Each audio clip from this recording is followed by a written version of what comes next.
నమస్కారం. రాజ్యాంగం అనగానే మనకు ఎన్నో ఆర్టికల్స్, షెడ్యూల్స్ గుర్తొస్తాయి కదా. కానీ సివిల్స్ లాంటి ఎగ్జామ్స్ ప్రిపేర్ అయ్యే వాళ్ళకి లేదా పాలిటీ మీద ఇంట్రెస్ట్ ఉన్న వాళ్ళకి కొన్ని పర్టికులర్ ఏరియాస్ చాలా క్రూషియల్. ఈరోజు మనం అలాంటి ఒక సబ్జెక్ట్ అంటే మన భారత రాజ్యాంగంలోని 3వ షెడ్యూల్లో ఉన్న అసలు రహస్యాలేంటో డీకోడ్ చేద్దాం. రైట్? ఇక ఏమాత్రం లేట్ చేయకుండా డైరెక్ట్గా మ్యాటర్లోకి వెళ్ళిపోదాం. సరే, ఈ సెషన్లో మనం చూడబోయే రోడ్ మ్యాప్ ఇదే. 1. ప్రమాణ స్వీకార షెడ్యూల్ డీకోడింగ్. 2. 7 రాజ్యాంగ ప్రముఖులు. 3. గోప్యత వర్సెస్ నిష్పాక్షికత. 4. ముఖ్యమైన మినహాయింపులు. చివరగా 5. ప్రిలిమ్స్ ట్రాప్స్ నుండి తప్పించుకోవడం. ఈ 5 స్టెప్స్ పూర్తయ్యేసరికి ఈ కాంప్లెక్స్ సిస్టమ్ మీద మీకు కంప్లీట్ గ్రిప్ వచ్చేస్తుంది. పక్కా. స్టార్ట్ చేయడానికంటే ముందే మీకో చిన్న క్వశ్చన్. ఏ రాజ్యాంగ పదవికి గోప్యత ప్రమాణం, అదేనండి ఓత్ ఆఫ్ సీక్రసీ, అవసరం? ఎగ్జామ్స్లో మనల్ని బాగా కన్ఫ్యూజ్ చేసే ట్రిక్ ప్రశ్న ఇది. దీనికి ఆన్సర్ ఏంటో, అసలు ఈ కోడ్ ఎలా బ్రేక్ చేయాలో కాసేపట్లో మనకే క్లియర్గా అర్థమైపోతుంది. ఓకే, మొదటి విభాగం ప్రమాణ స్వీకార షెడ్యూల్ డీకోడింగ్. అసలు ఆ వ్యక్తులు ఎవరో తెలుసుకునే ముందు ఈ షెడ్యూల్ వెనక ఉన్న కోర్ బ్లూప్రింట్ ఏంటో ఒకసారి చూద్దాం. చూడండి, 3వ షెడ్యూల్ అనగానే మనకు టక్కున గుర్తుకు రావాల్సింది ప్రమాణాల షెడ్యూల్. రాజ్యాంగ అధికారులెవరైనా సరే తమ పదవిని చేపట్టే ముందు నేను భారత రాజ్యాంగానికి సంపూర్ణ విధేయత చూపుతాను అని అఫీషియల్గా చేసే ప్రామిస్ ఇది. ఇక్కడ మనం మైండ్లో పెట్టుకోవాల్సిన అతి ముఖ్యమైన పాయింట్ ఏంటంటే, వాళ్లు కేవలం రాజ్యాంగానికి మాత్రమే కట్టుబడి ఉంటామని ప్రామిస్ చేస్తారు, వేరే ఎవరికి కాదు. ఇక రెండవ విభాగం 7 రాజ్యాంగ ప్రముఖులు. ఇప్పుడు అసలైన క్యారెక్టర్స్ని కలుద్దాం. ఈ షెడ్యూల్ పరిధిలోకి వచ్చే ఆ నిర్దిష్టమైన వ్యక్తులెవరో ఇప్పుడు గమనిద్దాం. దీన్ని ఈజీగా గుర్తుపెట్టుకోవడానికి మన మైండ్లో ఒక చిన్న మెమరీ ప్యాలెస్ క్రియేట్ చేసుకుందాం. సింపుల్గా ఎంఎంజేసీఎంఎల్జే అనే ట్రిక్ వాడదాం. First, union minister. వీరు పనితో పాటు గోప్యత గురించి ప్రమాణం చేస్తారు. Second, member of parliament. వీరు రాజ్యాంగ విధేయత గురించి. Third, Supreme Court judge. నిర్భయంగా న్యాయం చేస్తానని. ఫోర్త్, క్యాగ్ అంటారు కదా, సిఏజీ. నిజాయితీగా ఆడిట్ చేస్తానని. మళ్ళీ స్టేట్ లెవెల్లో చూస్తే స్టేట్ మినిస్టర్, ఆ తర్వాత ఎమ్మెల్యే లేదా ఎమ్మెల్సీ. ఓకే, 6 పదవులు కవర్ అయ్యాయి కదా.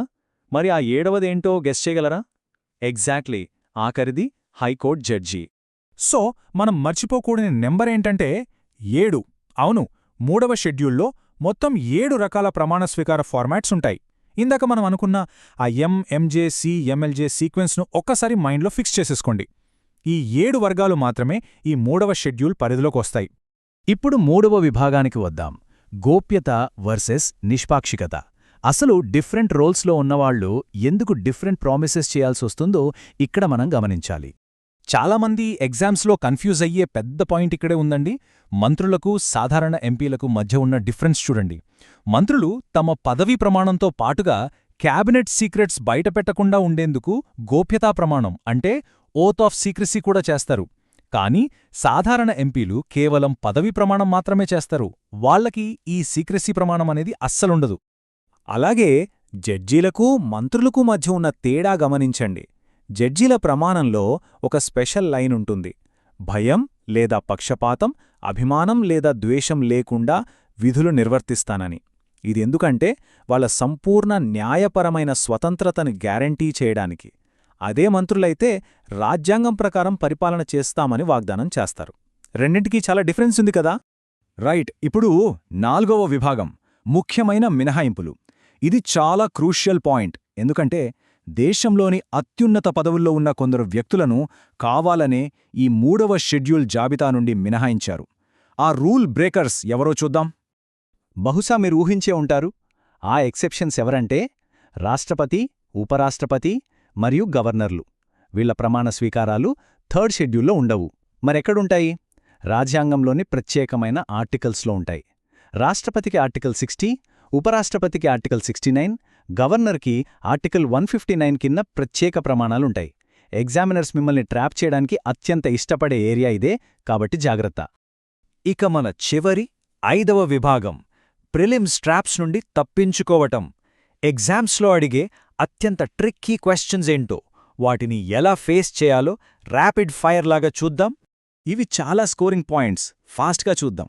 మన రాజ్యాంగం సెక్యులర్ కాబట్టి దేవుని మీద భారం వేసి ప్రమాణం చేయొచ్చు లేదా మనస్సాక్షిగా ధృవీకరణ చేయొచ్చు.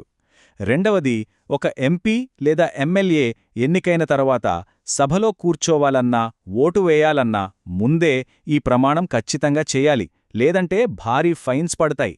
ఇంకో ఇంట్రెస్టింగ్ ఫ్యాక్ట్ ఏంటంటే కాగ్ రాష్ట్రపతి దగ్గరే ప్రమాణం చేస్తారు, కానీ వారు కార్యనిర్వాహక వర్గం అంటే ఎగ్జిక్యూటివ్లో భాగం కారు. ఇవి గుర్తుపెట్టుకుంటే మార్క్స్ మీ జేబులో ఉన్నట్టే. ఇక్కడ 16 అనే నంబర్ని ఒకసారి చూడండి. ఇది 1963లో వచ్చిన 16th రాజ్యాంగ సవరణ చట్టాన్ని రిప్రజెంట్ చేస్తోంది. 1962 ఇండోచైనా వార్ తరువాత దేశ సమగ్రత మీద ఒక డిబేట్ మొదలైంది. దాని ఫలితంగానే ఈ సవరణను తీసుకొచ్చారు. మన ప్రమాణ స్వీకారాల హిస్టరీలో ఇదొక గేమ్ చేంజర్ అని చెప్పొచ్చు. అసలా 16th సవరణ ఏం చేసిందంటే, భారతదేశ సార్వభౌమాధికారాన్ని మరియు సమగ్రతను సమర్థిస్తాను అనే ఈ పవర్ఫుల్ లైను మన ప్రమాణాల్లోకి శాశ్వతంగా యాడ్ చేసింది. అంతకుముందు 3rd షెడ్యూల్ ఓత్స్లో ఈ మాట లేదు తెలుసా? దేశ ఐక్యతను కాపాడటానికి తీసుకున్న అద్భుతమైన డెసిషన్ ఇది. సరే, ఇప్పటిదాకా మనం చూసిన ఈ హెవీ ఇన్ఫర్మేషన్ని ఒకే ఒక్క షాట్లో రివీలన్ చేద్దాం. ఇక్కడొక బ్యూటిఫుల్ సిమెట్రీ ఉంటుంది, గమనించండి. కేంద్ర మంత్రులు, సుప్రీంకోర్టు జడ్జీలు, అలాగే క్యాగ్ ఇలా సెంట్రల్ లెవెల్లో ఉన్నవారందరికీ రాష్ట్రపతి ప్రమాణం చేయిస్తారు. అదే స్టేట్ లెవెల్లో చూస్తే రాష్ట్ర మంత్రులు, హైకోర్టు జడ్జీలకు ఆయా రాష్ట్రాల గవర్నర్లు ప్రమాణం చేయిస్తారు. ఈ ఒక్క టేబుల్ గుర్తుపెట్టుకుంటే ఆ ఆర్టికల్స్, ఆ ప్రాసెస్ అంతా మీ బ్రెయిన్లో ప్రింట్ అయిపోతుంది. మనం వార్తల్లో ఎప్పుడూ వింటుంటాం, నిజమైన విశ్వాసం మరియు విధేయత లేదా ట్రూ ఫేత్ అండ్ అలీజియన్స్ అని.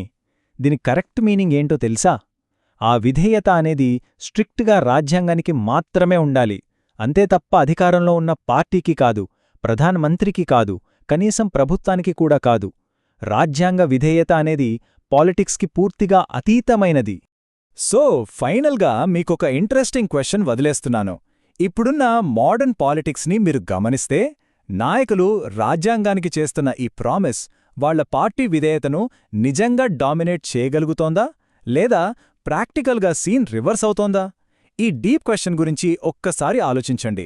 ఈ రోజు మనం నేర్చుకున్న ఈ 3వ షెడ్యూల్ రియల్ వరల్డ్లో ఎలా పనిచేస్తుందో అర్థం చేసుకోవడానికి ఈ ప్రశ్న ఎంతో హెల్ప్ చేస్తుంది. మరొక ఇంట్రెస్టింగ్ టాపిక్తో మళ్ళీ కలుద్దాం.